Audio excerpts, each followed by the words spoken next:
Now, we've heard from the Minister. We've seen some projects over the last 12 months. We've had the update on bikes on trains. At this stage, I would like to introduce Adrian Lord, who is going to talk about these cycle parking quality standards.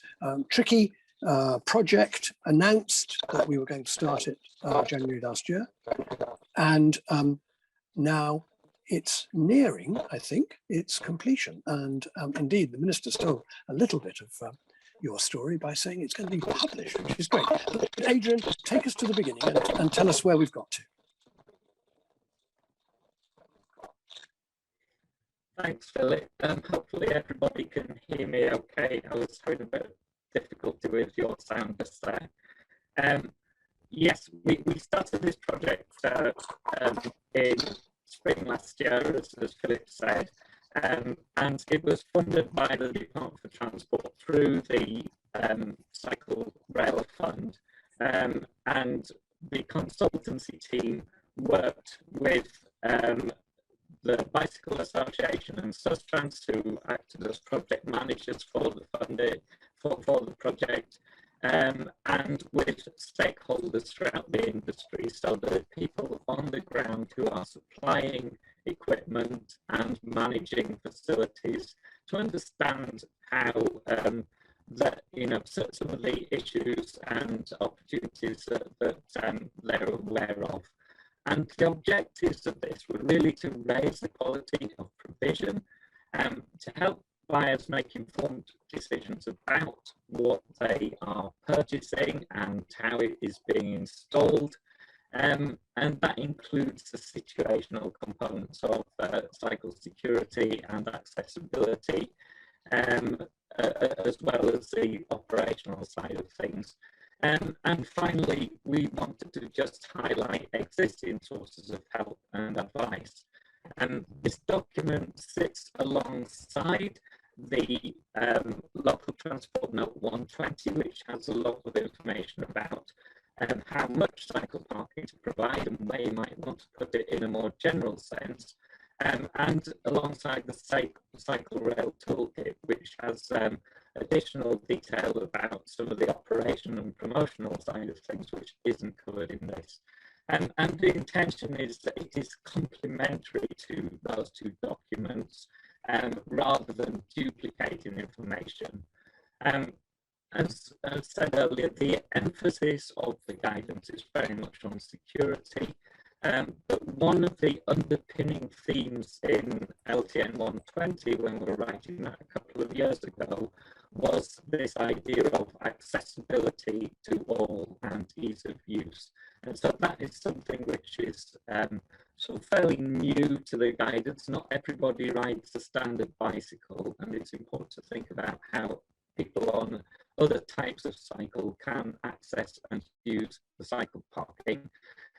And finally, the other aspects of use are the growing use of e-bikes and what might be the implications of that for cycle security, and also the growing role of cycle hubs and mobility hubs that might offer complementary services as well as secure cycle parking.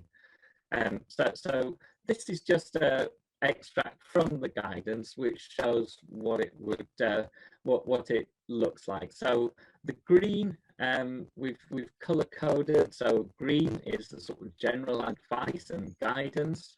The purple color in the text is site-specific things that are kind of more variable and need to respond to the location and the scale of the development.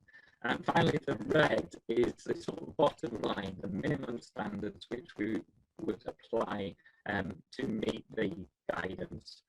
In terms of the security, it's been scrutinized and approved by Secured by Design, and they very much see this as complementary to their other guidance. And in terms of the accessibility, it is complementary and in line with existing guidance such as inclusive mobility. And it also refers back to lessons learned from some of the guidance about ease of use, and so we've included some guidance in there to help people understand how easy their particular designs are for users to use. So that's what's in the guidance. As I say, it should be up on the website either later today or tomorrow. There were some final last minute edits and typos to sort out last night, but I think it's all done now. So look out for it soon on the CycleRail website. Thank you. Adrian, thank you very much indeed for that. This is a very important piece of work. It's quite a technical piece of work, but I think, as Adrian has stressed, it's important also because of the security angle of this. Adrian, I think we're getting a lot of sound from your microphone. I don't know if you can mute it. And it's important from the security point of view. We've had far too many cases where we've had inferior cycle parking, which has been just too easy for criminals to take bikes. It'll be up tonight. I think we're all hoping that it's going to have a rather more prestigious future. As Adrian said, part of LTN 120, it would be good to think that it becomes part of a real set of mandatory guidance on quality, which GearChange has made very clear is going to be top and center of investment in the future. So Adrian, thank you very much indeed for that excellent work. It's complex and it has been quite painstaking. It looks terrific, and I hope everybody will take a look at it and just appreciate how much you've done. That's really great.